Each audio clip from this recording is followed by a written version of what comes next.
Can everyone see a screen that says sour beer? Yep, that all looks good, mate. Okay. Okay, so I think many people know me. I'm usually called the sour beer guy, even though I think my repertoire of sour beer is more in the lambic world rather than anything else, which is sour.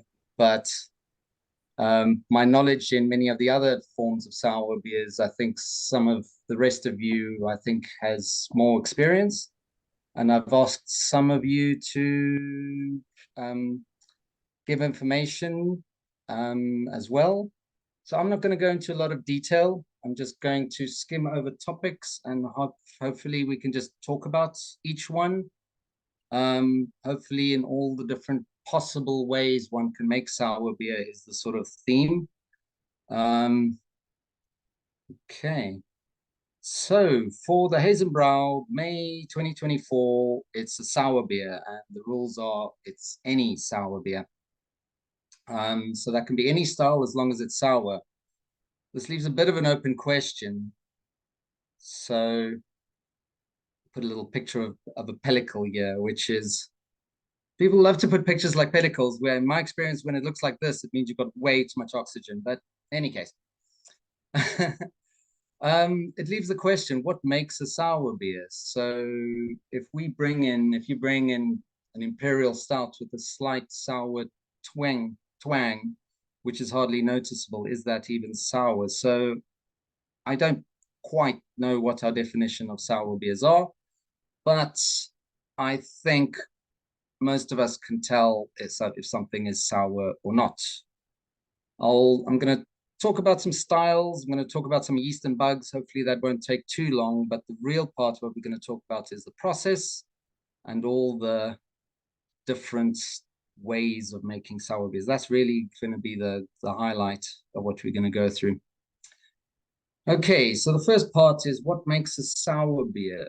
In most sour beers these days, it's either acetic acid or lactic acid. The vast majority of beers are lactic acid. I think part of the judging course, Serge, is how to learn to tell the difference between lactic acid. So lactic acid is actually quite soft as the sourness goes, but as it gets really sour, it can get really harsh. If I had to describe it, I think of it as the sort of middle tongue, really puckering sourness. The other one is acetic acids that you get in more the Flanders red type, and that Brett creates acetic acid. And it's more vinegar-like. It's a bit more dirty. It's not so smooth. I always try to think of it, if you rub your tongue around your mouth and it sort of sticks to the outer side of your palate, then that's acetic acid. I think once you've tried enough vinegar, you'll know. Yeah, also, Jacques, I find lactic acid always has a very simple profile to it. It has very little flavor and taste of its own. It's just, if you will, bog standard sour, right? Where acetic acid is usually accompanied by some other flavor, usually on the fruity side of things. Yeah. And lactic, as you say, when it's too much, it can be puckering. But to me, also sometimes when it's extremely sour, almost like peppery, cutting your palate. Whereas acetic is, well, just like drinking vinegar, but it doesn't have that harshness to it. Yeah, acetic will never be harsh. Acetic can be a bit dirty as well. It's that sort of. I also wrote a bit offsetting flavors, because if you make a really sour beer, but there's a lot of residual sweetness, it can offset the sourness. That can be a good thing or a bad thing. So what makes a sour beer? It can actually have a really low pH, but if you've got a lot of sugar, unfermented sugar, it can actually offset it. There's other things like salt in a goza that can also offset it. Some fruit, wood. So to make a good sour beer, I think is a lot more about balance with other flavors rather than just straight sour and nothing else. You can measure this. You can measure the pH, but as I was saying, it really is what is in the rest of the beer that gives you the perception of sourness. And I wrote down, you can measure the pH. Whereas, Jacques, I just wanted to add that this scale, a lot of us would measure the beer and determine, right, that's sour, but it might not taste sour. You have I'm not a chemist, but you have the actual measurable level of acid, and then you have your perceived acidity, which are often very, very different. You could have a beer that appears more sour. You could have a beer that appears less sour, depending, as you say, on the makeup of the beer, how it was fermented, what kind of acid it is, and what it's mingling with. Carbonation also has an impact on your perception. Yep. So most beer you'll find is in the range of 4.2 to 4.5 pH. When it goes down to 4, you get this mildly sour something, maybe a saison. Sometimes has this twang, but a 4 pH beer, I think many of us wouldn't really call sour. You have to go down. The typical like Berliner Weisse is in the 3.5 range. Once you get into the 3.3, you're really it's tough going. And for people who don't like sours, that's usually why. If you go to 3, I've made a 2.9 pH beer, and I think I lost skin on my teeth. It's not a good experience. You can keep some and blend it, but even so, you just blend a little because it's a logarithmic scale. You just blend little bits with anything else, and it still sours it. So, yeah, try not to make it too sour. Okay. So I'll talk a little bit about styles. This is BJCP. Again, for our competition, we don't really care about the style. But if you want to go down a specific style route, typical ones are Berliner Weisse. So I've split it into different ways of making sour. So there's lactose sour. We call them lactose sours, but it's usually lactobacillus based and it's lactic acid only. Berliner Weisse, which is straight lacto, and there's different ways of making it. We'll get into that. Gose, the same, which has the added salt. Then there's a 20HD called straight sour beer, and that's a bit of an odd one. I think it's the Americans. They just said when you've got no additives, straight lacto, and it's a bit stronger than a Berliner Weisse with none of the restrictions of a Berliner Weisse. So make a strong straight lacto sour. Katharina sour, so that's an extremely fruity lactose sour with lactic acid. And a Lichtenheiner, I don't know if anyone's ever had one, is a smoked, yeah, Serge? A few people have had it, actually. I made one. Yeah, I made one years ago as well. It's amazing. It does actually. I absolutely loved it. It's a combination of that smoked and sour, and it shouldn't work, but it absolutely does. Totally. And it's a very easy beer to make as well. Yeah, exactly. You just make a Berliner Weisse with smoked malt. Or you make a Grodziska and sour it. The acetic ones, I guess everyone knows the Flanders Red, the Oat Brain, and I call it Brett beer as well because Brett doesn't create lactic acid. It only creates acetic acid. But it needs oxygen exposure to do so. So if you're going to make a clean Brett beer, don't necessarily expect it to sour. You need to leave it a while with a lot of oxygen in the headspace. If you've got a nice pellicle going, it probably means you're creating acetic acid. Even that takes a while. So a Brett beer, in the definition of the styles, can be sour, but it also can just be funky Brett beer, and it's not sour at all. Then the mixed firm. This is one I'm really interested in, and I've got quite a few fermenters standing making lambic. So that's basically a mixture of a variation of different bugs, and then you leave it for at least a year, bottle it maybe 2 years, 3 years. It develops with flavor, and there's a whole science behind it, but we'll go through that a bit later. If you mix different years of lambic and then you blend them together and you increase the carbonation, you get a Gurza. I kind of enjoy that process because you can actually combine the best lambics you've made, and sometimes the lambic you make, for some reason, just doesn't turn out well. Fruit lambic, it is what it says. You take a lambic and you add a bit more fruit, although a straight lambic has usually got a lot lower carbonation. A fruit lambic, you can increase the carbonation a bit on that one. Again, we have an American style, the mixed fermentation sour beer, and that's actually quite loose. It doesn't have to be lambic, which is Brett, pedio, and lactobacillus. It can actually be like just Brett and lacto, or just pedio and lacto, but you shouldn't do that, which is what we'll talk about. Wild specialty beer, I guess actually what we're talking about is everything else. Any style of beer where you've added something based on any base style. Mixed fermentation sour beer is what we're talking about. And then wild specialty beer is actually if you've done the same, but you add some fruit, wood, etc., for flavors.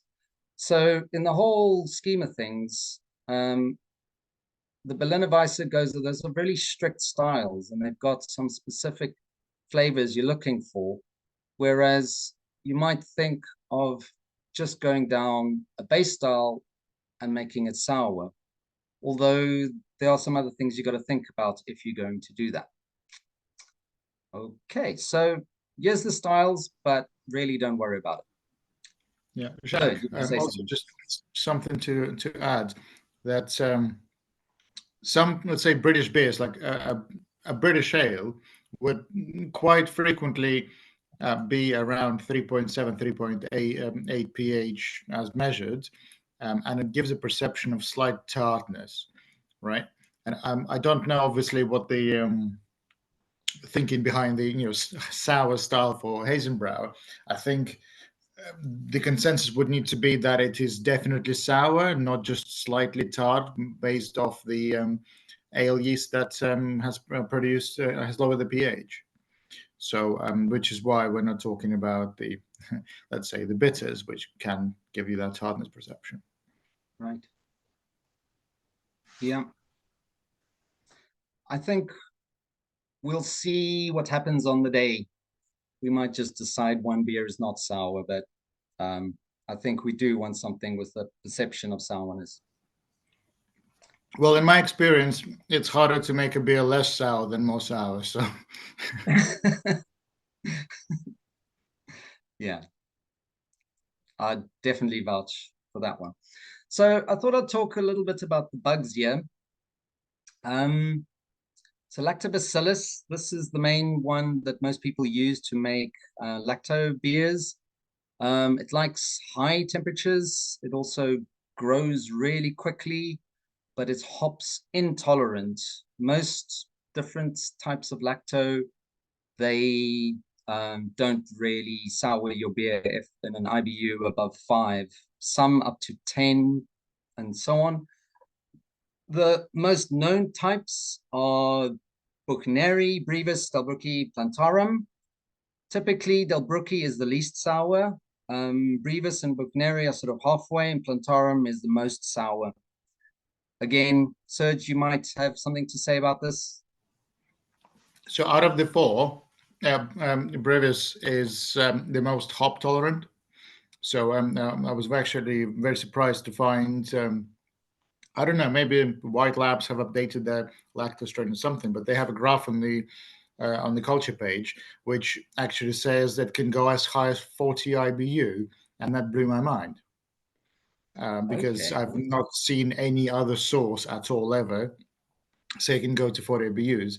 But if you will, if you use a lacto strain, let's say commercial, with 5 IBU, it will sour. What you achieve with high IBUs is you inhibit the growth. So it will take longer and longer and longer, and it won't go down to the same level. So if you did want to make sour hoppy beer, you could sour first and then dry hop, or make a hop tea, etc.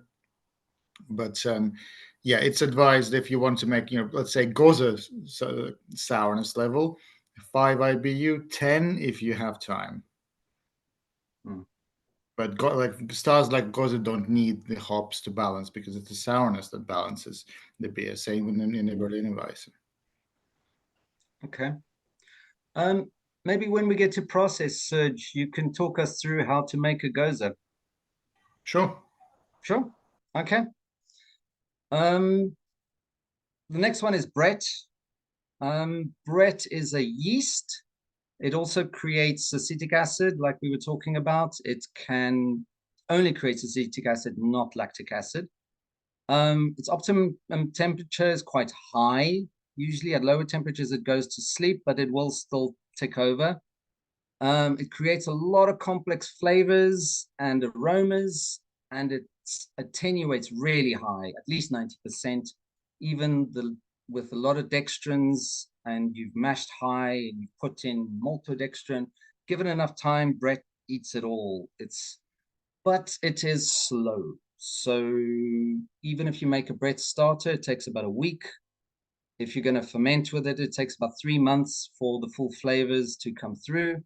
A lot of people put Brett into secondary to create flavors, but that doesn't really create sourness. It can also change esters into other types of esters, a lot of detail and so on. It'll even eat hop oils that it changes. It even eats diacetyl. It'll even over time, I think we were talking about this, change lactic acid and Yeah. turns it into some sort of ester. Yeah, it metabolizes lactic acid. So if you leave it for long enough, Brett will make your beer less sour eventually. But I think there might be a particular threshold, and it really is important what kind of acid, because beers that I've had which are very acidic, we're talking about like 2.9 pH, they have not turned. Yeah. It's the ones that are probably sour because of the abundance of lactic acid, which then Brett hoovers up. Okay, the next one is Acetobacter. I don't recommend using this. They know that they use it in Flanders Reds, and it's creates acetic acid in low levels, but usually Acetobacter is really hardy. Once it's in your equipment, it's incredibly difficult to get rid of, and then everything turns acetic. And also the amount of aceticness is really difficult to control. Once you have Acetobacter in there, everything turns to vinegar. So typically homebrewers have stayed away from this one, but we know it is present in Flanders Reds and so on. Pediococcus. So this is what they use to make lambics with. So Pediococcus, if you get a new packet and you put it in, it'll literally do nothing for about 6 months. And that can be quite frustrating. Some of the reason is that it actually slows down as the temperature gets higher. And this is actually what they do with lambic brewing. When the pedio takes over, it can create a lot of off flavors like diacetyl, ropiness, and so on. And and lots of sourness at low temperatures. Then at high temperatures, the Brett will actually clean up after the pedio. It'll clean the ropiness and so on. If you use pedio on its own, you'll get an extremely sour beer, but it will taste terrible because it creates a whole lot of off flavors that you just don't want. And this is really what a lambic is. You're actually using pedio and Brett together. And it's that battle between the two, which is what makes beautiful lambics and which makes it such an unknown process. The one can win and the other one can lose, and then it changes around and so on. And you don't really know what's going on in there. You can use Brett without pedio, never use pedio without Brett. It could make the beer make you feel ill. Rob's not here. He's made a ropey beer. He'll tell you all about it. The last one I added here, because this I think is bits of a revolution, I think is called the Philly sour. And it's a yeast that creates lactic acid. I think I've used it a couple of times. I asked Lucas to do a presentation. He said he couldn't make it, so he gave us some slides. And at the end, we'll look at the Philly Sour. Any questions so far? Okay. So other considerations is we started talking about the sweetness and the balance. This is something you need to think about. If you're going to make a sour beer and there's no balance, how sour are you going to make it? It can have a whole lot of flavors, but if it's too sour, it can actually ruin the beer, in my opinion. Some people love the sourness. Some people don't. It's really up to opinion. Body is one of the biggest problems, especially if you're adding Brett. So Brett really will eat the body out of your beer. And the only way to get body is usually to add a lot of adjuncts. Unmalted adjuncts is really, which is why they use so much unmalted wheat in lambics, is because else you end up with such a thin beer. All the flavors there and all the complexities there, but it's got no body whatsoever, and it's almost got this watery type feel to it. So if you're going to use Brett with a high attenuation, you really need something to add your body. So if you just take any normal beer and then add Brett at the end, it can be nice, but you'll probably find it's a bit dry. And this is why it works with saisons, where you want the dryness. With other beers, it can be a bit difficult. Head retention. This is one of the more interesting things I learned in the years of sour beers, is that most sour beers, you'll find they lose their head. Can have a bubbly head, and then over time it just disappears. The big reason for this is actually lactobacillus. Lactobacillus will break down all the proteins that create your head, but it does so while the pH is still high. So if you've made your wort, and then say you've just cooled it down after the boil, and you add lacto at that point, it's actually going to, so the pH is what, 5.2. Once you cooled it down, maybe a bit lower than that. At the pH anywhere between 5 and 4.5, the lacto will eat your head retention proteins, and you end up with a beer with no head. So you can either first sour your beer and then add the lacto later, so that doesn't happen. I've done this, and it seems to work. I still don't get the nice, amazing heads you can get from other beers, but you do actually get some head retention that way. It's something to consider. Other people say, well, is head retention so important because we're all so used to not having a head on sour beer? Does it really matter? But if you can make one with a nice head, wow. Other ingredients with, I always think fruit, because I try and every year add some fruit to some of the lambic I have. There's a whole world, and sanitation is usually a problem, especially if it's a lactose sour and you want to add whole fruit. I've actually found if you freeze the fruit first, that helps because it breaks down their cells, and it also doesn't kill off everything, but it kills off most. Some people leave it in a solution with Camden tablets overnight. That kills most bugs. Put that into finished beer that's already sour, and you probably won't have a problem. Other things you can add is wood. Wood goes really well with sourness. Spices and fruits. This is really, the world is your oyster. Anyone want to add to any ingredients? I think there's a lot of styles that talk about adding fruit to sour beers. Is probably the most popular one. I find a little bit of sourness together with wood, even in a lambic that's quite woody, can be really, really good. There's different opinions and so on. Water. Just wanted to add to that. Yes, fruit in multiple sour beers is great. Spices as well, wood and all the things. But I would say if you've never really made a sour beer before, or rather, not you haven't made sour beer. If you haven't used, let's say, Brett before, if you haven't used lacto before, or pedio, for example, right? I would probably say for the first beer, maybe keep it simple. Nothing stopping you making a trial batch and seeing what, for your own perception, what does it give you? Because it's easy to say, oh, make a raspberry goza, and I'm looking at raspberries on the screen. Make a raspberry goza, etc.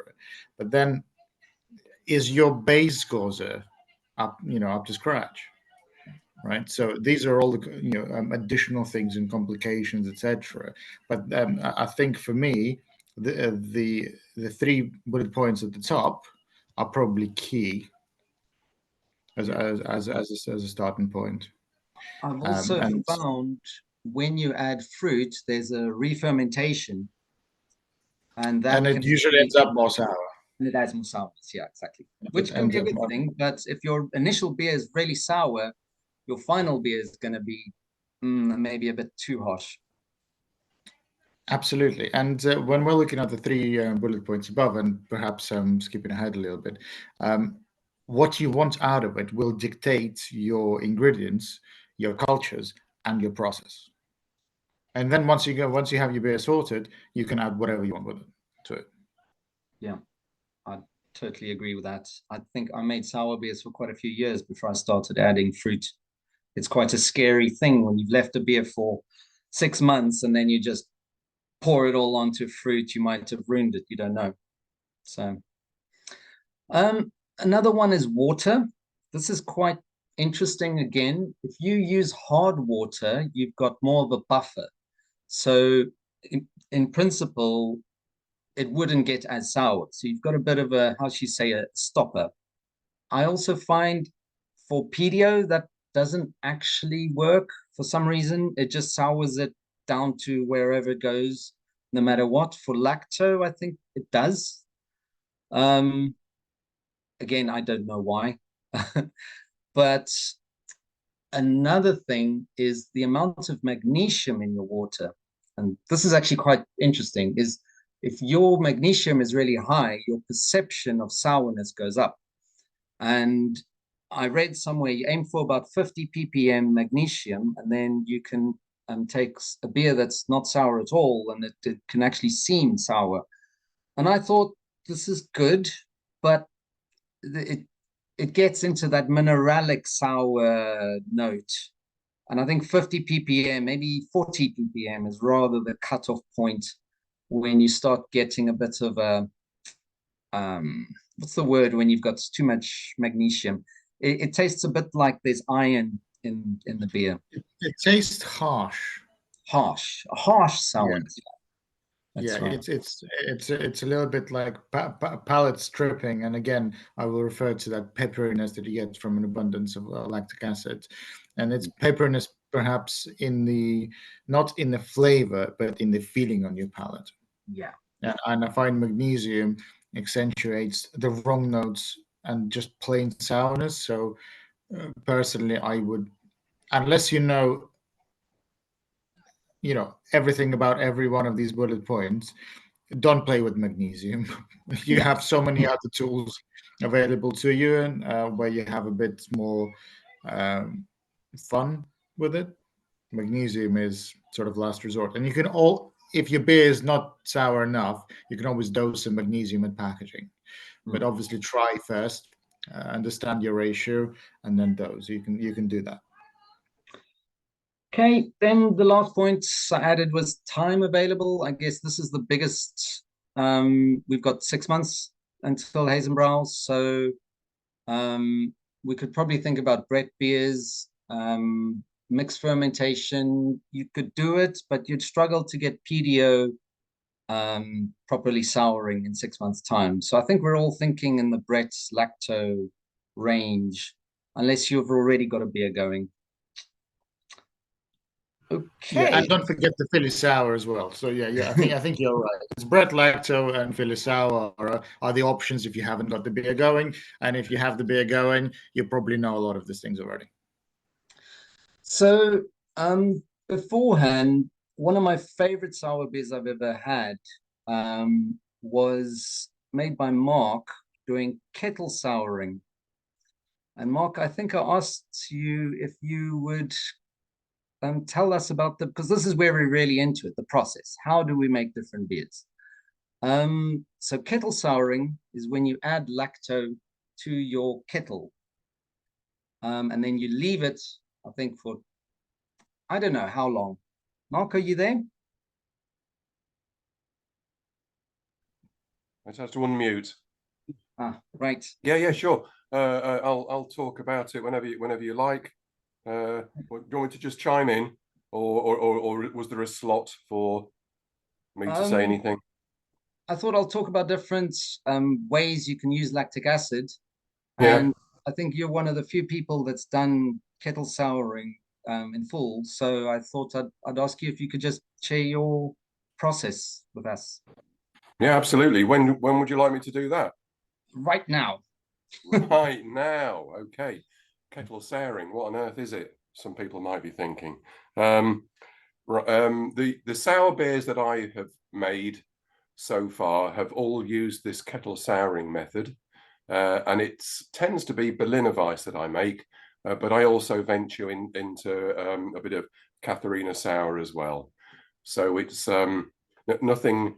It's rather a simplistic way of doing things. I get frightened by this whole notion of what Jacques and Serge do with all sorts of bottles all over the place they leave for years on end and blending them. It sounds absolutely fantastic, but I know I'd make such a hash of it. I think I would do. But back to the kettle souring part of it. What I find is that there are two important things needed for souring using this method, and that's being able to hold the temperature at about 45 degrees during the souring process. And I also find it important that you are able to purge the vessel that you are souring in of oxygen as well.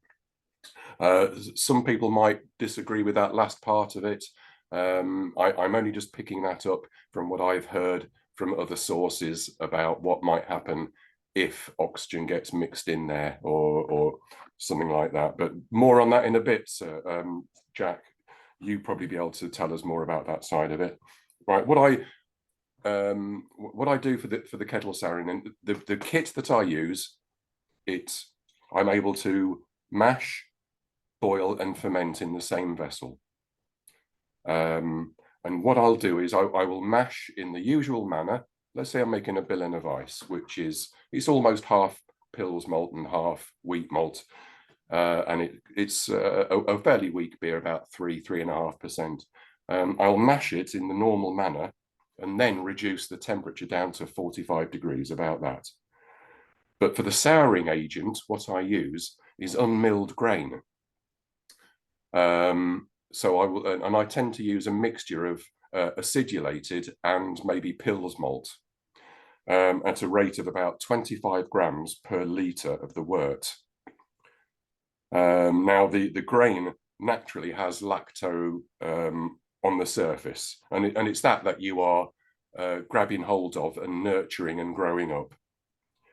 So what I do is I'll put the unmilled grain in a bag, which allows it to soak nicely. I tend to split it into two, and I'll have it dangling in the wort, but then I'm able to close off the vessel, and then I'll blow CO2 up through the dump valve just to purge the headspace of oxygen. Yeah. What I do then is maintain that temperature of about 45 degrees. I have an element on the my fermenter, which I'm able to do that quite easily. And over a period of up to 2 days, the sourness will come in. The lactose starts to grow and form in the wort.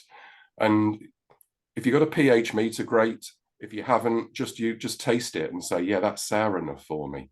And when you get to the right point of souring, take the grain out, dispose of it rather. It's not going to be any use for anything. Maybe I don't even give it to the chickens. And then I'll bring it up to the boil for 15 minutes. A little bit of hops to take it to about maybe 4 IBUs for a Berliner Weiss. Jacques mentioned something earlier about the importance of bitterness because lacto doesn't like hops.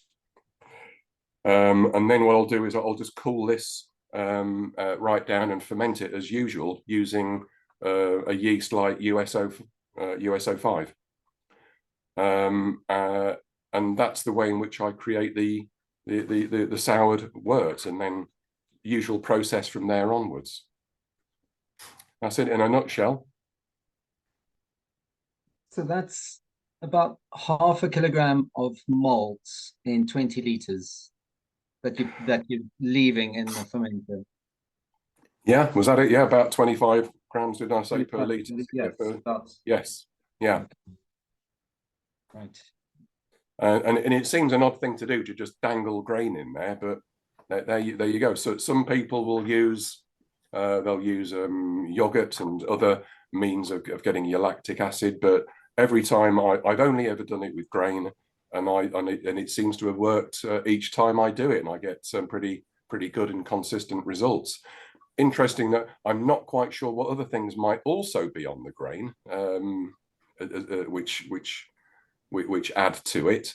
I've heard things said about how it's very one-dimensional. There's no character to it if you were to do it this way, just using lactic acid. But then I've had some people also comment saying that this is not too bad. What's come out of it? There is a bit of complexity to it as well. So, yeah, Mark, in my understanding of specifically Berliner Weiss, is the grain method of souring is the right method, because you're right, it's not just the lacto that's on it. And having had many Berliner Weisses from different homebrewers, yours is always considerably more complex and has a slight element of funk to it, and that's what I imagine the historical style is, right? So fully appropriate. But in terms of the kettle souring, all the process really is you sour after the mash and before the boil, and you can use the grain, you can use a straight lactic acid, lactic bacteria culture, you can use milk or yogurt, you can use whatever else, and then you boil it. What that kind of gives you the certainty of is that you've just killed and pasteurized your beer, or rather killed the bacteria, pasteurized your beer, and it's not going to get into your normal equipment. So you've got a sour beer. If you're using the grain, you're probably going to end up with something a bit more complex, unless you're using yogurt. And I'm sure Jacques asked me to talk about that. And then it's very easy. You just need to have 2 evenings, 2 days apart, to do the brewing. I've only ever had success with it. with what, Serge? Success with kettle souring. It's actually probably the first thing. Bar the bread, but the first true souring method, was kettle souring. I did that for a while, and it has always worked. Don't know the impact of oxygen. I never bothered. Maybe I should have. Yeah, I've heard tales of people who have tried the kettle souring method. They've not been able to purge, and they've ended up with off flavors. Yeah, I would imagine butyric acid type, I would say, the baby sick type stuff. So I think I will speculate, don't know for sure, that if you're using the grain, CO2 is important, because in the presence of oxygen, you will have other bacteria that are sat in the grain, which many of them would be only active in an environment with oxygen. So what you're doing effectively by giving it a blanket of CO2 and fully sealing it is you're stopping any of those bacteria from working much, if at all, and you're only providing the environment for anaerobic bacteria, which is your lactic acid bacteria, right? And then once you're boiling, you get rid of the whole thing. And that's probably why you're getting very consistent results with grain and other people do not. But that's a speculation. Yeah, could be. I don't know, Serge. Sounds plausible. Mark, is there a reason for it using unmilled rather than milled? It's because because everything that you want is on the surface, right, okay, of the grain. I'm not so sure whether it's inside it as well, but if you were to mill it, then because the bags that I'm using, I'd get all the gubbins coming out at the same time, which I might not want, all the flour and whatnot. So I've already mashed and got what I wanted to from that process. I'm only looking for the source of the lacto, which is, if it's on the surface of the unmilled grain. I have heard of one instance of where somebody's has just cracked the grain open for doing that, but that's only one case. All the others have said whole grain on it. Okay, that's not just so have his milled. It sounds a bit plausible in what I say, but I don't have the definitive answer. One way to find out, hey. And you said just a 15-minute boil, so you're just really boiling to sort of sterilize rather than boiling. That's right, yeah, and to isomerize the hops to a degree as well. Just a few hops that are going to be going in there, just to get to about 4 IBUs, something like that. Yeah, because for pasteurization, you don't need to boil. If I remember right, once you reach 75C, that's it. Takes about a minute. The best thing about it is when you're bringing it up to the boil, the look of the wort is amazing. It looks like a great big funny meringue. Yeah, and I posted a picture a couple of times. It is the weirdest thing going, and if only to give it smells beautiful. For me, yeah. Why you said? What did you say, Serge? It smells horrible. I said funky. Ah, right. Yeah. It does have a bit of a pong to it, which I really like. Yeah, very, very nice. Bit lemony. Yeah, well, I guess it depends on because different lactic bacteria produce slightly different flavors. Because obviously the lactic acid is the primary thing that they metabolize, and some also metabolize sugars into carbon dioxide, and some do not. But there's also second metabolic reaction, which are some of the flavor compounds, and that's partially why, depending on the strain you're using, you would get slightly different sourness out of it. Obviously, sourness isn't, but it's just you get the secondary flavor compounds. I sometimes wonder whether, will this time it be different because I'm using maybe an uncontrolled product with the just dunking the grain in there, in the hope that it's got the right stuff on it. But it seems to. Maybe it'll always be like that if you keep it in the right conditions. It's the way it naturally is. Yeah, I dare you to try not purging with CO2, and I bet you will get different results. yeah. I was just thinking. But it's anyone who's sorry, Martin. No, you continue, please. Sorry. I was just thinking. Anyone who's thinking of making sour beer but is always scared of the sanitation and all of that, kettle souring really is the way to go, because you have no risk of sanitation problems thereafter because you just boil it all. Yeah, so there's no reason not to make a sour beer. No, that was one of the things I was worried about, was spoiling equipment. But yeah, that's the case. You're boiling everything up. Absolutely no problems whatsoever. Yeah. Although you'll have something similar to say on the use of the Philly sour as well. Whoever's going to talk about that. Okay. Yeah, and if you're using an all-in-one, it's generally a piece of cake. Yank your grain out, put your souring compound in, wait 2 days, boil it. In a 3-vessel system, well, you drain your wort into a bowl kettle, and then probably attach a heat belt to it, and then again off you go. Both methods are very easy. Thank you, Mark. That No was worries. really useful.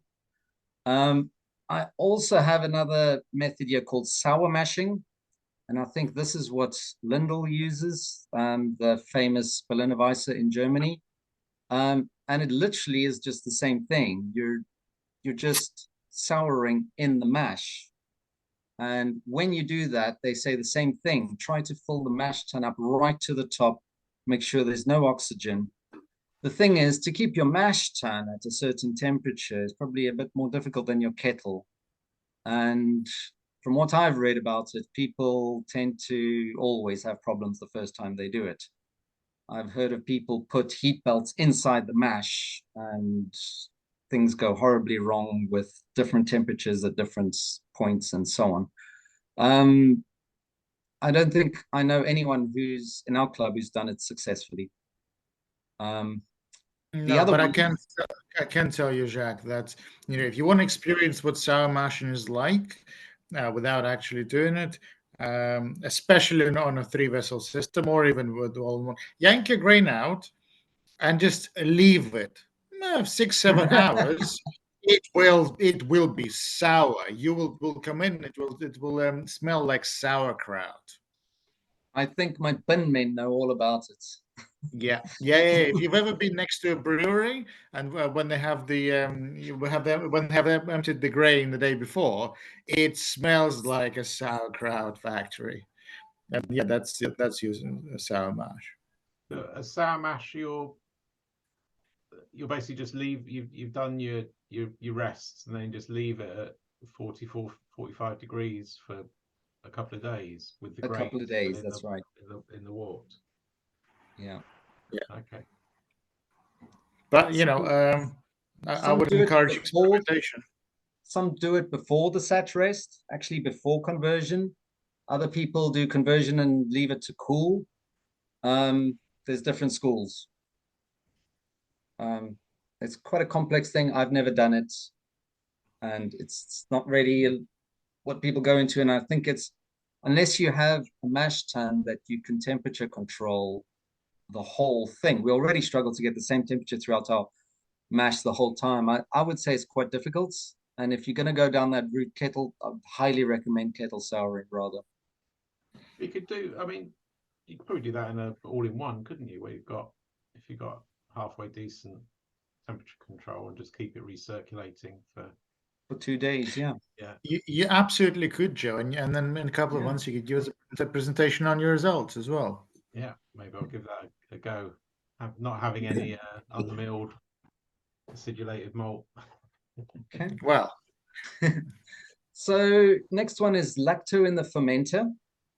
Again, there's different ways. You can add lacto before, during, or after when you add the yeast.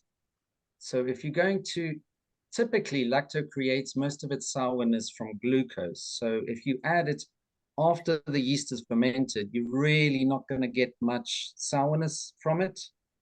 Typically, if anything, although people do get infections from lacto and it sours later, it's usually not that sour. Most people, if you're going to add lacto in the fermenter, you add it before the yeast, and again, try to raise the temperature up at least between 40, 45, and leave it there for 2 days.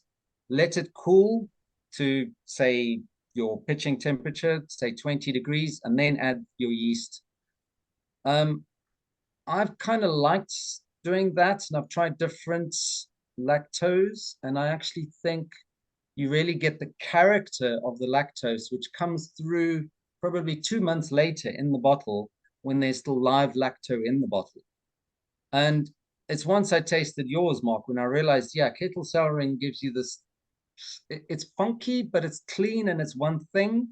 Whereas when you've got live lacto in the bottle, it sort of changes over time, and it's more difficult to get the level of sourness under control. There's two schools about it. Serge, how do you make your goza? And I think that is with lacto in the fermenter. Is that right? It is lacto in the fermenter. I do just want to stress something, that while we're saying, most lacto can grow and loves your 40-45 degrees C, not every strain likes that, and some of them will actually not grow very quickly. So if you're picking up a very specific culture from Y Yeast, White Labs, or whoever else, they will have the guideline of temperatures. Please use those until you know better, if you will. In terms of souring in the fermenter, I started doing this because I am really lazy. I found that I did an experiment several years ago now on using different yogurts and probiotics as a source of lactobacillus, and many of them actually have several different strains. So I thought, okay, well, instead of buying 3 different strains from White Labs, I can just get 7 different strains by buying a pot of kefir for £3. So you can make a starter, for example, and then once that starter has cultured some colony of your bacteria, you can add the strain, absolutely strain. Otherwise, you're going to end up with little blobs of cheese in your beer. Strain your starter, add it in, and then it will sour eventually. You have to go through a bit of trial and error. What I did find works really well is Yakult. While it only contains a single strain of lacto, I add a single vial of Yakult for 5 liters of water in the fermenter, and then I forget about it, and then it just happens. Every goza I've made in the past 3 or 4 years has been made with Yakult and no additional movement. All it takes is go to the shop, sanitize the bottle, pop it in. In terms of sourness developing, if you add it before your yeast, with the yeast, or after the yeast, I personally find that adding it with the yeast is probably my preferred, because if you add it before the yeast, you have the colony set in, and sometimes your beers end up just way too sour, and you can't really get rid of that sourness, because especially if we're not talking bread beers but straight up goza, it's just too sour. When you add it post, especially with certain yeasts like 1007, which I use for the goza, that thing starts fermenting very quickly. And if you add your lacto a day later, there's very little for lacto left to eat in terms of the simple sugars. And then you end up with a beer that usually needs dosing with lactic acid at the end. So I prefer to add it together. Which yeast do you use with the goza? 1007 Y yeast. Oh, right. It's German ale. I've been using it for a few things, and I really like it. Okay. It's slightly fruity, especially if you push it, but it's still clean enough, so it just gives a little something, but it's not standing out in the beer as such. So I think adding them together, at least very specifically with Yakult and 1007, gives the lacto strain 4 or 5 hours of that yeast lag time to get something, and then they go along together pretty nicely. I'm never worried about the lacto infecting the fermenter, because with most of them, if you brew something with 20 IBUs and above, that just kills the lacto and you're done. That I find interesting, that you add it together and that controls the level of sourness. I think you just have to know your specific strain. So I can't comment on every single commercial one available, and I think you just need to know what you're using. And I know how Yakult works and how 1007 works and how they work together. So for that, absolutely add them side by side. For others, you would just need to experiment. There is a really good page on Milk the Funk with a list of lactocultures available commercially, and it also displays their IBU tolerance. It says whether they need a starter, whether they don't need a starter. It also goes into explanation of some cultures that sour more than others, and you can really pick and choose. There's plenty of data available as to what it is you want. But if you have never used it, I would suggest you pick one and see how you find it, see from your own results, and from your own process how it works. Yeah, I think if you're just gonna buy a sachet of lacto, I think Brevis is a really good one to go with. It's a workhorse, gives Absolutely. good sourness, and it's not gonna under or over sour your beer. Yeah, that one will just do it for you. And that's a good one for sure. But when I've added Brevis in the beers a day before, pitch in Saccharomyces, I've always ended up with beers way too sour. Right. So that's Good just to know. my experience there. Okay. I think a random question, Serge. How much salt do you add to your goza? Because salt. I will tell you in a second. I just need to dig up a recipe. There's a very particular to. Okay. So the next one, I'll talk about sour, Philly sour, but I actually asked Lucas to do it, and he couldn't make it to the meeting. So he gave me a whole lot of slides, which I've put at the end of this presentation, and I'll just do that. So the next part, I'll talk a bit about Brett beers. So a Brett beer, what we call about a straight Brett beer, it means it's fully fermented just with Brettanomyces. These beers can be really fruity when they're young, and they can get really funky when they're old. They're not necessarily sour. If you're going to make a Brett beer fully fermented just with Brett, you have to make a starter. And the starters usually take a week, usually because the sachets they give you do not have enough Brett cells in them. And you need to usually use lager level amount of cell counts if you're going to use make a Brett beer. Most of the reason for that is Brett is just slow.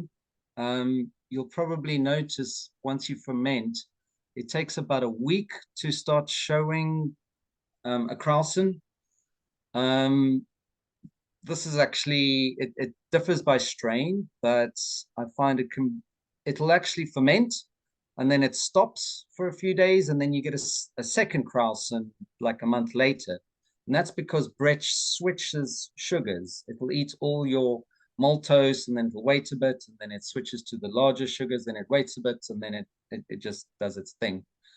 If you want sourness from your Brett beer, you can't leave it in the same fermenter with a cushion of CO2 on the top. You'll have to get oxygen. So put it into a secondary and leave some headspace. You'll see a pellicle form at the top. Pellicles are funny things. A lot of people say, don't really worry about the pellicle and so on. I've found the total opposite. Is the size of the pellicle, the amount of bubbles you see in your pellicle means the amount of that's still happening in the beer. Is Brett still ticking over or not? The thickness of the pellicle is really important, and that usually is a sign of the amount of acetic acid being made. When there's a thick, folded, moon-like type landscape, it usually means it started making acetic acid.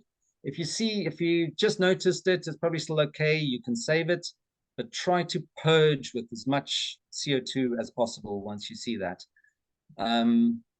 Because too much acetic acid is also not a good thing. Also, the container you use, if you use plastic, no matter what you do, you will get oxygen in there, and it will create acetic acid. So this can be a way to make acetic beers, but it's really difficult to control. What some people have done when they make Flanders red is I always use glass for my lambics. What they use is a glass fermenter, and then they put a wooden stave through the top. And apparently this represents just the right, so through the top of the glass fermenter in the bung, that sort of closes it off. And that must be in touch with the beer. And that is just the right amount of oxygen exposure that they have at Rodenbach, the famous Rodenbach brewery that makes Flanders red. To do that, however, you probably need at least 6 months of exposure, probably a year, to get that balance. Even then, to make Flanders red, I find a bit of the holy grail. I've never had a homebrew version that's like Rodenbach. It's difficult to get that balance between the malt, the sourness, and that fruity character that you get from the Brett. Some people think it's the sourness or the malt that makes the fruits, but it's actually the Brett. And when you leave Brett for a long time, it gets really, really these sort of stone fruit flavors, which can be delicious. Brett in secondaries, the next one, that's not really a sour beer option. Usually when people add Brett in secondary, it's like something with a saison, and it's to create some funk. It's not, unless you add a lot of Brett and you expose it to oxygen, you're not really going to make a sour beer, but it is an option. The other one is mixed fermentation. So that's where we add Brett and lacto. So you can make a sour beer in the normal way, add Brett later, and like the lacto, the kettle souring, the lacto in the fermenter, anything, and then add Brett later, and then you get a really complex beer. And this is really interesting. The original Berliner Weisses were actually Brett and lacto mixed fermentation beers. And there's some breweries in Berlin that have started. There's a famous one called Sneuurle, which means snow owl. They make Bretted Berliner Weisses, and they can be really, really interesting. Something to consider, something for complexity, and so on. Then the third one, Brett's, lacto, and pedio. That's where you get into the lambic world. And really, you need a lot of time for that. So pedio will sour in ways that lacto cannot. It'll take your beer down to 3 pH really, really easily. The way they control that is usually it creates sourness when it's quite cold. Usually it's around 15 degrees. So you don't want it, if you have it too warm, then the Brett takes over. And then the Brett eats all the sugars, and there's nothing left for the pedio. If it's too cold, then the Brett doesn't do anything, and the pedio takes over. So you find in a lot of these lambic breweries, they keep it all at a constant temperature. Usually, I think it's somewhere at around 17, 18 degrees, sometimes a bit colder. And then there's the last one here in the corner, wild fermentation. So that is where you don't add anything. And this is really the only beer ever made according to the Reinheitsgebot, where you only make it with water, grain, and hops. Water, malt, and hops. And you don't add any yeast because, so don't tell the Germans this. And that is actually when you leave it outside and you let the wild bacteria and the wild bugs sour your beer. I've not had success with this. I've known people to do it. Those people that have had success, they usually sour the wort before by adding lactic acid to the wort. The reason is it sort of stops some of the nasty bugs taking over. Okay, I'm not going to talk a lot about this because it's a lot of detail and the world of lambics is a bit big and so on. So I'm going to move on to Philly sour. Okay, so I asked Lucas to do a talk about this. He loves Philly sour. He always gets really enthusiastic. So he sent me some of these slides. So I'm just going to talk through them and I guess if we have any questions, I don't know if I can answer them. I've used it twice in a beer now, really love it. And okay, so what is Philly sour? It's a yeast. I'll just read what he says. No need to pre-sour the wort. You can brew and ferment just like an ale. It's a great alternative if you don't want to intentionally add lactobacillus to your beer for fear of cross-contamination.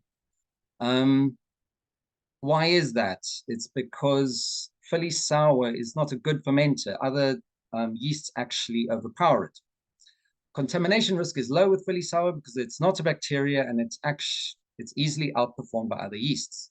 Your equipment should be fine with your normal cleaning and sanitizing regime. Okay. So yeast features. The aroma is sour, red apple, stone fruit, peach. I actually agree with that.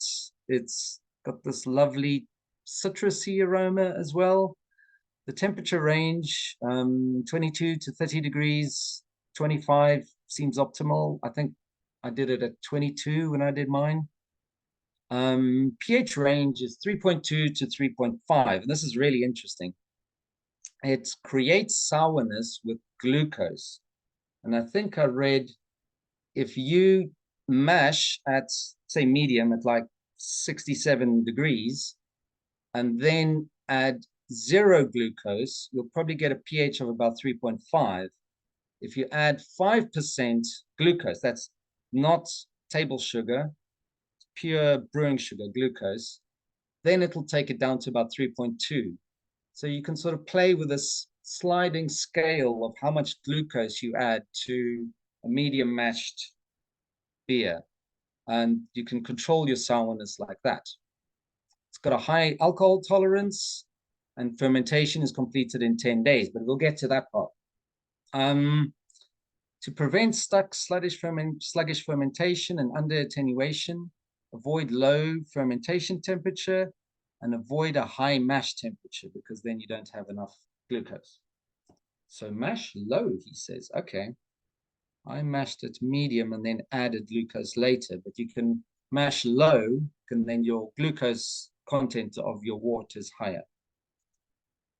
So what does it do? When you read about it, they really say you add it the same way as any ale yeast, ferment it a bit higher, but it sours the beer first and then starts fermenting, meaning creating alcohol, after about 4 or 5 days. But when you look at this, you'll actually see, so the orange one is your pH. It actually drops the pH down. I don't know why it goes up here. That's crazy. So your souring is done after about 5 days, but you're only halfway through fermentation. And then it'll actually, some people add extra yeast after about 4 or 5 days that'll help finish it off and it'll give you a bit more character. But you can actually just leave it, and then after 10 days, you're all done. You've got a fully fermented sour beer. And this is why it's a bit of a homebrewer's dream. Even if you leave it in your fermenter and there's some remains, it's not going to contaminate your other beers, because by the time it started souring, your other yeast would have eaten all the sugars already, and you're not, it's a bit slow at first. And it's really, the other yeast will eat all the sugars by the time your Philly sour does anything. I really like it. I would recommend anyone to try.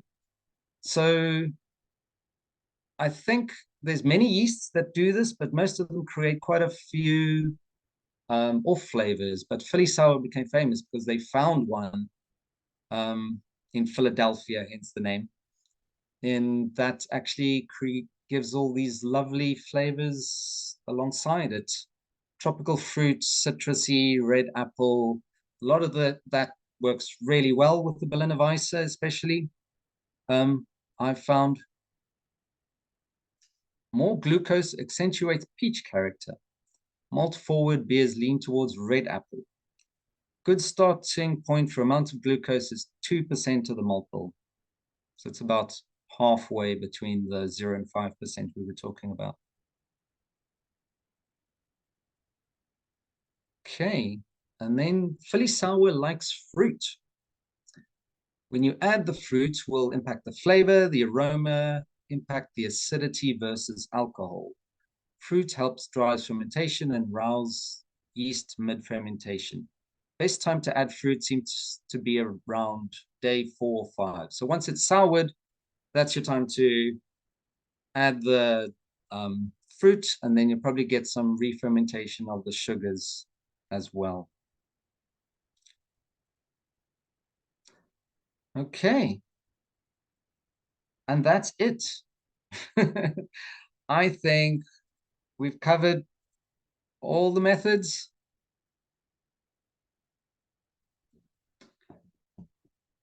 Any questions? Ask how you make a starter. Is it just the normal way of making a starter in some sort of 1040 wort? With the Philly Sour? No, with the with the yogurt. With the yogurt. No, 1020. So for any culture that's old or weak, and lacto will be weak to begin with, it's 1020. And you did, but Yakult, you say you just chuck. Yakult just goes straight into fermenter. 1 vial for 5 liters. Okay.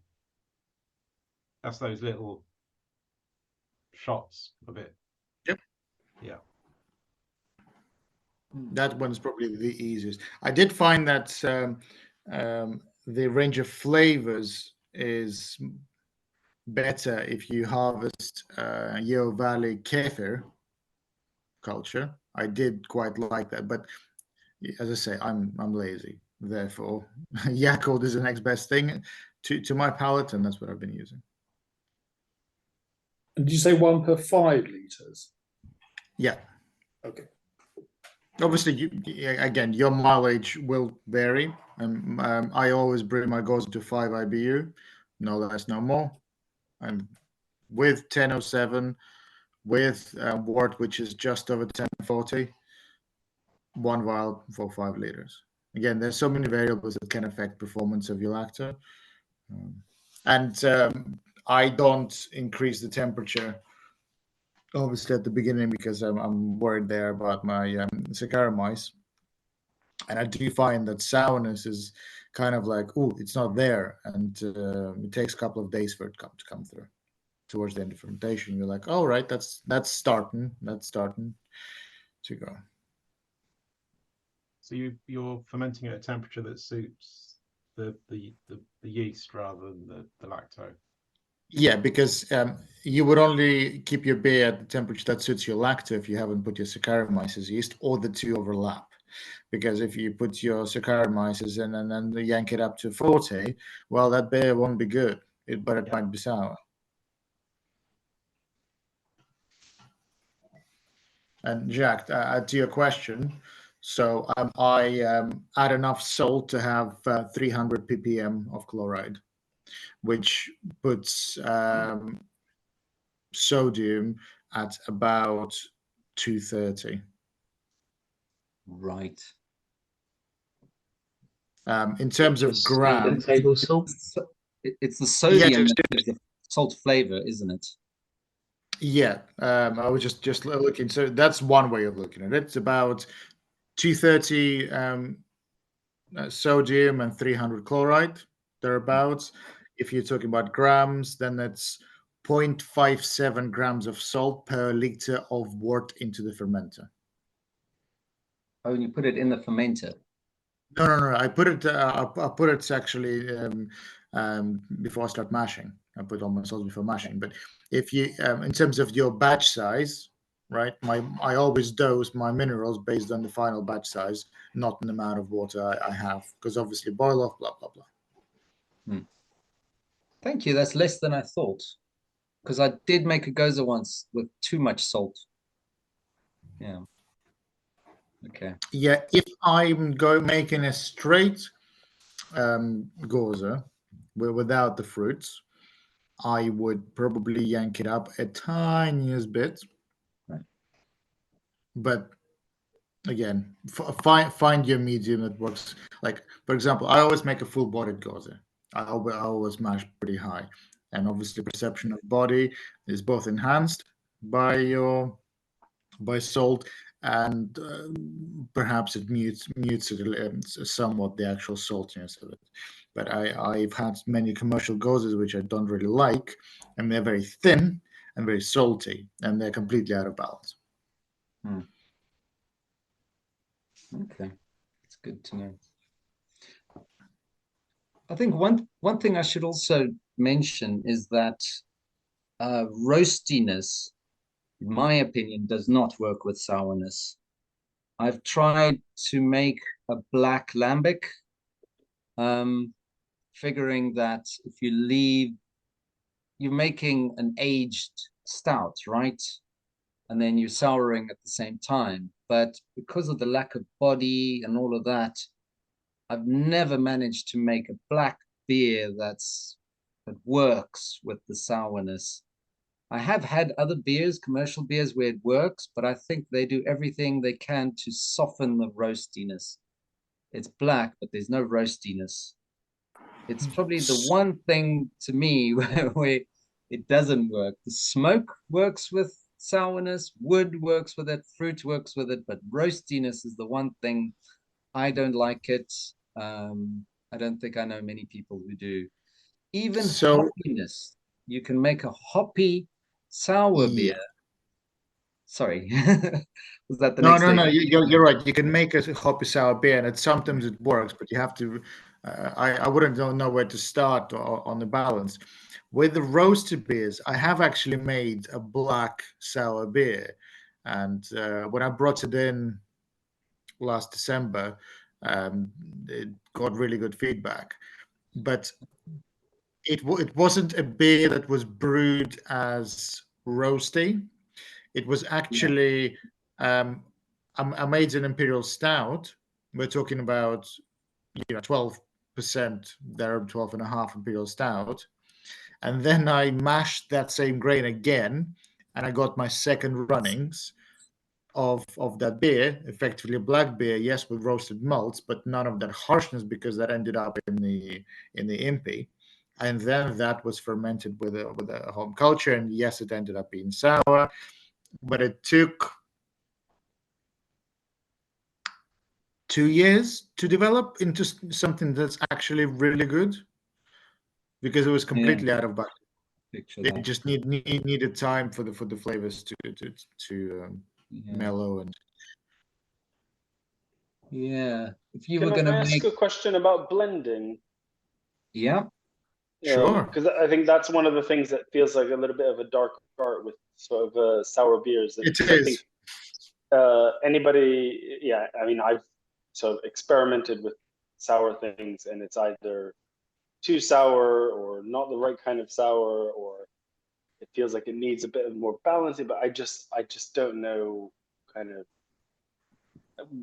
Well, partly I don't know where to start with it, but then too, like once I start get going a little ways into it, I'm not really too sure sort of what I'm doing. I kind of get lost a bit, if that makes sense.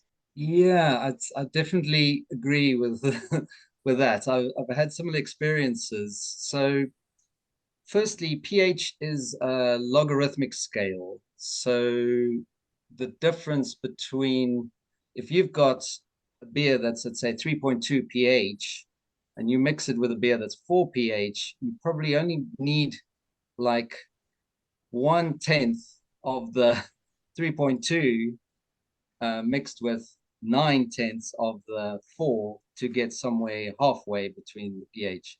So you don't need a lot. And also, if the very sour beer is sour because of pedio, etc., when you mix them, it's just going to sour in the bottle again, and then a few months later, you can end up with a very sour option. That's also happened. So if you're going to do that, I would recommend pasteurization. Serge, you've also done quite a few pasteurization. I've had some failures with that, where I pasteurized and then it re-fermented in the bottle anyway. And then I realized you just keep it you keep it in water and you measure the temperature. And I think I got this from Serge. You measure the temperature in the bottle and not the water that's on the side of it. Yeah, Because so then you're my actually not pasteurizing until it's right. Absolutely. You need to measure the temperature inside the bottle. So my method for this, and I've done this a few times now, because again, I struggle with so experiments ended up way too sour, but with plenty of flavor as well. The flavor that you can taste through the enamel stripping acid. And I'm like, right, I could use this beer to blend into something else. But obviously, the moment you blend, it's going to sour. So pasteurization I've done now, I don't know, 3-4 times. I get a big pot. I clean my bottles, sanitize them. You basically bottle as if you were bottling, right? Except for the one thing you do not do, you don't add any priming sugar into it, because well, you can add priming sugar, but then you would need to yeast it. So it does make sense to do that twice. So you just do it once at the end. So you fill up your bottles. Please wear glasses, because bottles can explode. Have a pot where you can fully cover it, so the bottles are not sticking out, because again, they can explode, and caps can fly off, as I've experienced a couple of weeks ago. So you position your bottles, you fill them up. All the bottles with the beer are capped with plenty of headspace, and one bottle absolutely identical, filled with just water. It doesn't matter where it is, whether it's in the middle, etc. As long as it's in the mix, that one leave uncapped. And you need to be heating very slowly. So I'd say it takes about an hour for me to get to reach the 66 temperature, which I pasteurize. So once it reaches 66 degrees, inside that bottle that's open, and measure right down, sort of like in the middle, I then turn off the heat and effectively keep that temperature 66C for half an hour. And then I take the bottles out, and then they cool down, usually until the next morning on their own. And that works. I've not had any fermentation so far. And for the rest, thank you, Serge. For when you're blending, I usually find take some samples of the worts beforehand and mix them. I've sat and put a whole lot of just little shot glasses, and then just poured a little bit of each and tried to get the right ratio, just to get that feel for the right taste. And what I learned is that you can get the taste right, but not the aroma. The reason being is when you've got wort, it's not carbonated, but actually when you carbonate wort, you get a lot of aromas that you wouldn't get from flat wort. You really need to cool it down, carbonate it, to get sort of a feel for what the final beer is going to be like. So I don't know if that helps, Joel.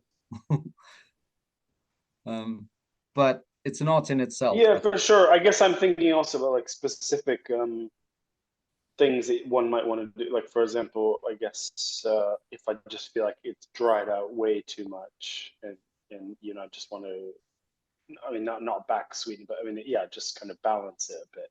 So I find that really difficult, and because I haven't really wanted to pasteurize, because then, you know, it's only what I could probably only do like 8 or 9 bottles at a time, and that it's like it would take me all day to do just pasteurization. It's just not worth it for me. Sorry, you can fill up had any big thoughts bottles. on that. I'm thinking in yeah, context of sour beers. Okay. So my approach to blending recently, and I spent the whole morning. You know, I did blend my lambics about a month ago, and I used kind of the same base approach recently. So let's imagine you've got 3 beers which are right in front of you. You know, potentially a raspberry hibiscus sour, maybe a gozen, maybe, I don't know, like a cherry beer of some kind, right? I think the first thing I did is forget about the blending and as you would do in a score sheet a little bit, write out the main characteristics and the faults of the beer in the aroma and the flavor compound. Don't worry about the mouthfeel because that's going to change, but right, and effectively highlight the aspects that you want the blend to have, and maybe cross out the aspects that you don't want the blend to have, right? And you do this with all the beers, and then you look at, okay, these are the best parts of my 3 or 4 beers, right? And try to imagine, even before going into the glass, how could they possibly work together? And then I would start with a ratio of 1-to-1 of just 2 beers, 1-to-1 ratio, and then you change it 2-to-1, and then 1-to-2, right? And then you see how the blend works and what characteristics become apparent and which ones hide. And you continue going in this, I would say, simplistic ratios of 1-to-2, 1-to-3, 2-to-3, 5-to-3, 5-to-2, this kind of very, very, very simple ratios, and you're getting a little bit of a dial in as to what happens when you mix these beers in different proportions. And once you've been doing this for like half an hour, it does take a while, you kind of get an idea. And then you take, okay, let's take a third beer and see if, let's say, it's acetic, right? But you just want a little bit of that in the blend. Try putting, half a part into your blend, see what it does, and increase it. And you're basically standing there, continuously mixing and probing, etc., to dial in on some things. I've ended up mixing 3 beers recently in 3 different ways and 3 different blends. And showcasing completely different aspects.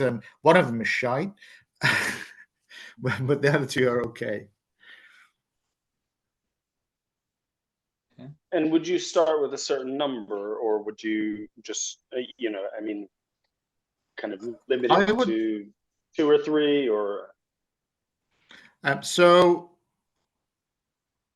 let's say I would go through, I don't know, maybe 10 different ratios of just 2 beers. I have like a notepad, and every ratio I write aroma, flavor. This has appeared, and this was hidden. Because sometimes you end up, when you're putting the blends together, sometimes you end up hiding things. And that's what I found with the lambics. When I mixed the most subtle one out of the lot with any amount, it immediately disappeared. So it was pointless to mix it in unless I want to get rid of it. And you just keep going. I don't think there's any rule around how many blends you need to make. And obviously I'm at the very start of my blending experience, and I imagine people with a lot more experience in it, have a sniff, have a taste, and they already can imagine the blend in their mind and where to start. I can't do that. I have to go fairly methodical.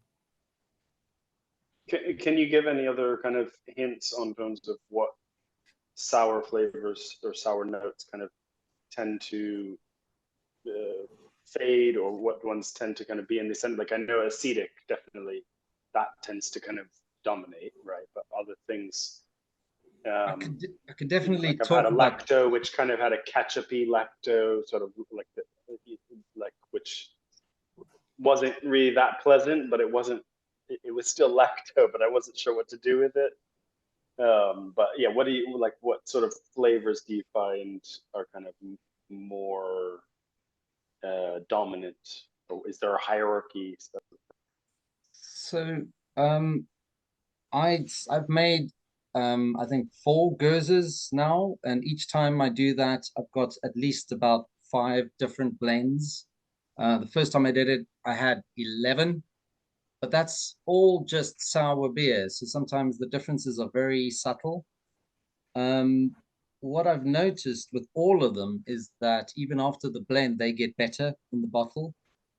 A lot of this is they get fruitier as the Brett sort of does its secondary fermentation and converts a lot of the esters in the beer and so on.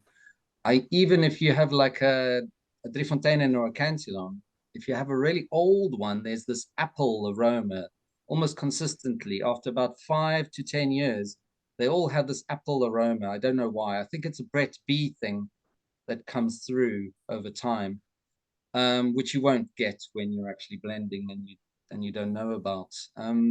With lacto, I've noticed that gives the sort of citrusy flavor after a few months. Also, there's certain flavors and aromas I don't like in lambics. The famous off flavor is butyric acid, and is the bad one, and then isovaleric one acid it's bad, but it's not as bad. There's also, you get this sort of corn type flavor. It's called THB, tetrahydra something, and it gives this sort of slick feel to it. So those are off flavors, but some people actually like it, and I've actually even noticed it's in cantillons and stuff, and they sell it. But once it's just a bit like DMS. Once you smell it, you know it's there. It's gone. There's also another grapefruit. Some people love it, and I've noticed this in a lot of Driefonteinen. I don't like it, and I don't know what it is. And I sometimes notice it in their beers and sometimes not. And I think over time, all my lambics that had grapefruit, I just discarded or lowered the ratio a little bit. Adds complexity, but too much. So I'm blending for myself. Other people might like grapefruits and they go bananas for it and they think it's really amazing, but that's not my thing. So there's a bit of personal preference versus maybe what commercial breweries think commercially. But overall, I think I've not done enough blending at all. I mean, in Belgium, they do it every day and they still say they struggle. It's an art form, and often you have two good beers, but together the flavors overwhelm each other and you don't get anything from either. Yeah, and blending is so specific to the beers you haven't had hand, because, you know, if we, let's say, had one thing that's just acetic and another thing that was just red fruits, you could probably talk about, okay, how to blend. But because beers that you have to blend are usually quite complex, I don't think there is any rule in existence as to what you need to blend with what. It's just trial and error. And as Jacques, as you say, blend for yourself in the first instance. What are you going to enjoy drinking? And I think a lot of learning would come through that. And then, yeah, it's something that we should share in the club because, you know, Jacques, you've been blending for the longest, but I don't know if anybody else except for you and I that does it now. I think a few people have done blending, but not sour beers. Yeah. Yeah, possibly. Maybe somebody's got some advice on blending non-sour beers, which I imagine would apply. You just add a dimension of acid to it. That's probably also, just as you said that, I just realized, have you ever tried to add lactic acid to a beer? So you could just make any beer you want and add lactic acid to it, and it's a sour beer, right? I actually think... I've once done that for Helles. Yeah. I actually think anyone who's into sour beer should try it. And it just doesn't work. It's a bit like microwaving a steak. It's sour, but the complexity lacks complexity and so on. And it also makes me think these bugs we use, they probably create other flavors that we're just not aware of, because just adding lactic acid just doesn't do it for me. No, but commercially, you would find that quite frequently that, you know, a fruity sour probably has never been sour, just lacto at the end of fermentation, or the sourness comes entirely from fruit. Okay. I think that's everything from my side. Any further questions? Yeah, I just got one. I might have missed it at the start, and that is, what is the one to avoid as far as contaminating your kit? So is it Brett only, or is it some of the others? I mean, when we talk about the Philly Sour, that comes under the cleaning regime is absolutely fine. What isn't fine? What's to be avoided and not? Probably lacto you can get rid of quite easily. Brett, you'd struggle a bit more. Just a few cells of Brett can ruin your beer. Actually, but it's so slow. So if you've got a keg of it, the first couple of months, it probably doesn't do anything.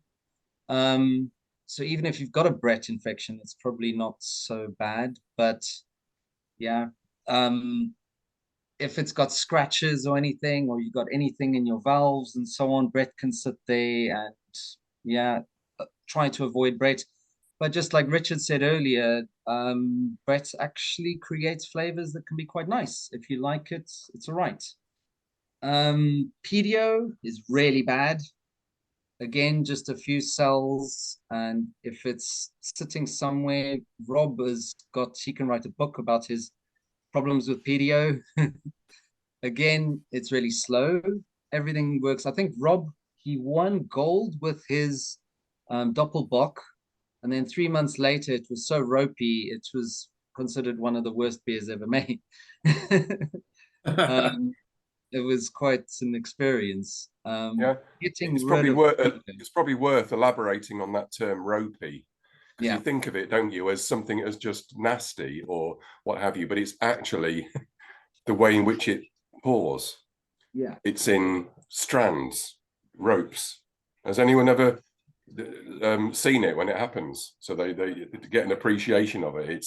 It's something to behold, isn't it? It's amazing. The whole beer becomes gloopy, and it's like pouring jam, but sort of like a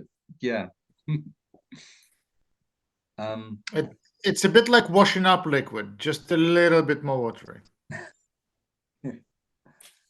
Yeah.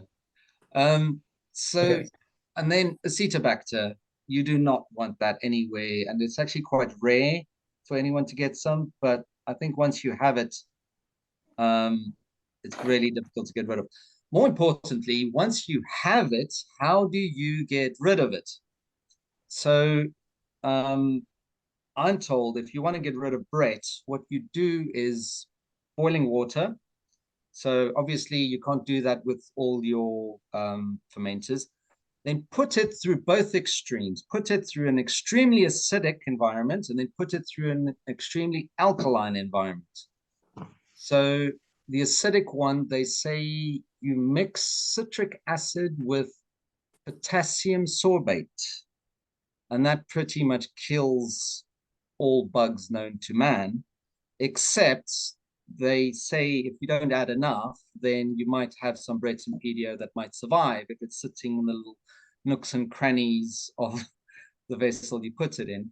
And then you go the other way, and you can just add any alkaline, really, like a calcium carbonate or anything like that, and just leave it overnight. And if you can boil it as well, I think the combination of those three, nothing will survive it, as long as it's exposed to the actual thing you're trying to clean. If it's sitting in a little nooks and crannies and stuff, whatever you're doing is not getting to it. So, yeah. Okay, brilliant. Would you advise against like plastic fermenters and stuff like that? And yeah.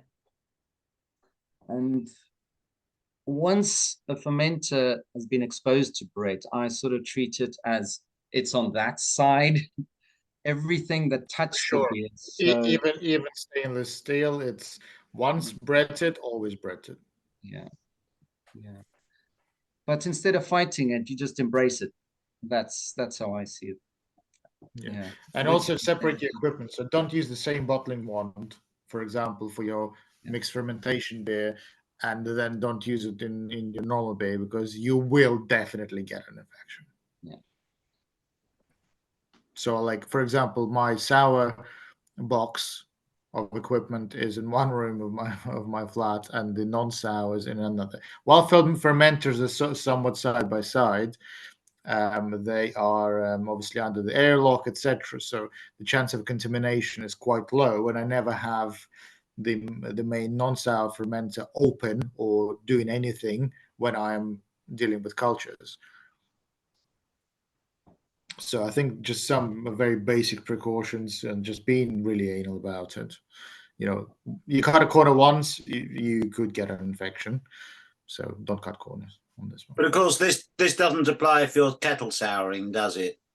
That's right. Kettle souring, absolutely no problem. Filler sour, absolutely no problem.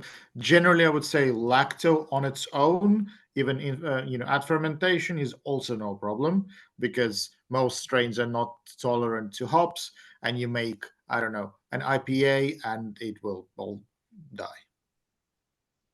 Going back to you just mentioned the hops again. Presumably, with the Philly sour, that doesn't have the problems about the hops. That's correct. Yes, it But is it's not. tolerant. Yeah, because it's not doing the same thing, is it? It's not. Yeah, it's not. It's a yeast. So People have presumably, made, you can IBU up your beers with the Philly sour. correct. People have made sour IPAs with the Philly sour. Yeah. Try it first before you taste it. Some people, it's but the bitterness and the sourness can be a bit difficult. I kind of like it, but it's a bit it's an experience. Yeah. That rather sounds like an accidental beer. They're trying to pass off. How many times have you had that though, where it's been introduced as soured, or something like that, and it's you've had a problem, haven't you? Cheeky bastards. Quite.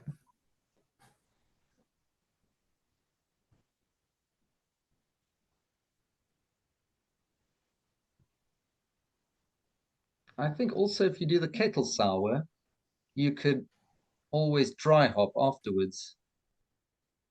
Of course, yeah. And while you boil as well. Sorry, while you boil and dry hop, so you can make a whole IPA with kettle souring as well. Yeah, because the souring is done before you boil. So Yeah. it's like a So you can canvas is there for you to do what you want. So you can then whirlpool if you want after that. Yeah.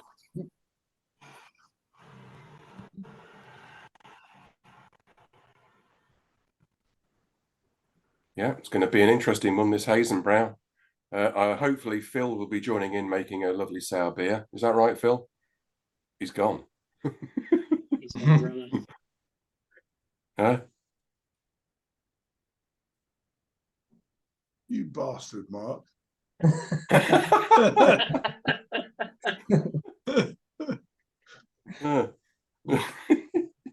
Oh, here we are. Yeah. I've, as probably none of you know, that I've had lots of Brett problems since I moved down here. So, yeah, you might get a Brett beer. Looking forward to it, Phil. Yeah. Hopefully not.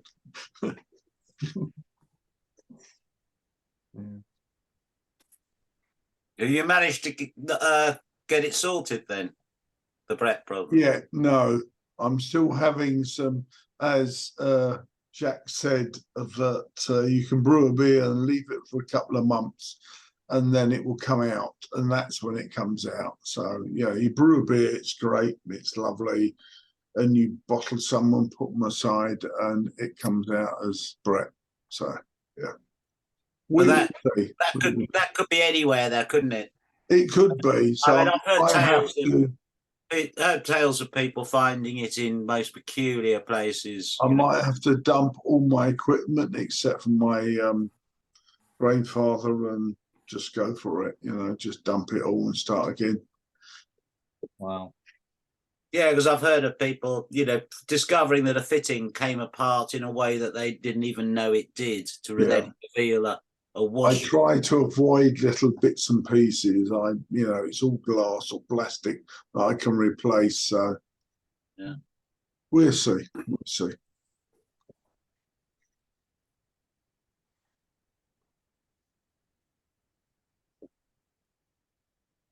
Yeah, I've got the separate bag for all my siphoning equipment, and I find once it goes into that bag, it never comes back into the other one. So that the sour beer siphoning equipment gets bigger over time.